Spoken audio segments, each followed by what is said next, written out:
সামান্য বৃষ্টিতেই টিনের ফুটো চাল দিয়ে ঝপঝপিয়ে পানি পড়ে ঘরের ভেতরে। বৈশাখের ঝড় কিংবা বর্ষার রাতে আতঙ্কে নির্ঘুম কাটে রিক্তা ও তার 2 সন্তানের রাত। বাঁশ দিয়ে ঠেকিয়ে রাখা নড়বড়ে ঘরের ভেতর থেকেই দেখা যায় আকাশ। যে কোনো সময় ঘরটি ভেঙে পড়ার আশঙ্কা নিয়েই বসবাস করছেন তারা। এদিন কোনার স্বামীটা মারা গেলে তারপর ওই যে না চাচা শ্বশুরের জায়গায় ইনি থাকেন, ভিক্ষে শিক্ষে ওই যে খায়।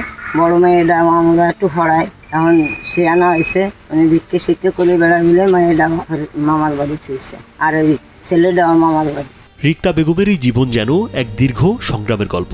স্বামী হারানোর পর থেকে গেল 14 বছর ধরে 2 সন্তানকে নিয়ে এই জরাজীর্ণ টিনের ঝুপড়ি ঘরে মানবেতর জীবনযাপন করছেন তিনি।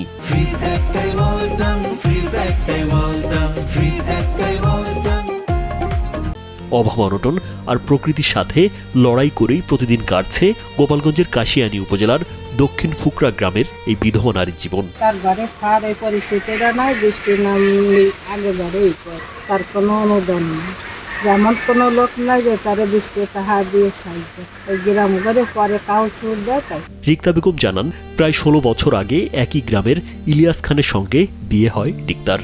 সংসার জীবনে তাদের ঘর আলো করে জন্ম নেয় এক ছেলে ও এক মেয়ে। কিন্তু দ্বিতীয় সন্তান জন্ম নেওয়ার দিনই মারা যান স্বামী। সেই থেকে 2 সন্তানকে নিয়ে জীবনযুদ্ধ শুরু হয় রিক্তার। নিজস্ব কোনো ভিটামাটি নেই তার। চাচা শ্বশুরের দয়ায় এক টুকরো খাস জমিতে গড়ে তোলা জরাজীর্ণ এই টিনের ঘর এখন তাদের একমাত্র আশ্রয়। মারা গেছে আমার স্বামীর মৃত্যু আমি দেখতে পারি নাই, আমার ছেলেটা বাবার মুখও দেখতে পারে নাই।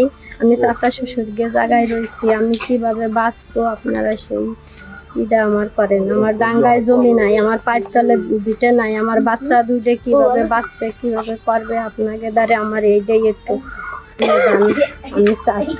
স্থানীয়রা জানান, স্বামীর মৃত্যুর পর থেকেই খেয়ে না খেয়ে দিন কাটছে পরিবারটির। তাই অসহায় এই পরিবারটির পাশে সরকার ও সমাজের বিত্তবানদের এগিয়ে আসার আহ্বান জানান তারা। ইনি সত্যিকারের অসহায়, এনার মানুষজন নাই বলে কোনো দান শেখাতে পারে না, সরকারি অনুদান হয় না, ফোন পৌঁছে না, এলাকার লোকজন এনার দেখতে কোনো সহযোগিতা করে না।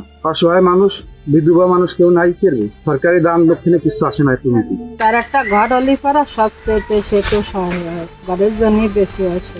উপজেলা প্রশাসনের পক্ষ থেকে সর্বোচ্চ সহযোগিতা করার আশ্বাস দেন উপজেলা নির্বাহী কর্মকর্তা মোহাম্মদ শাহিন মিয়া।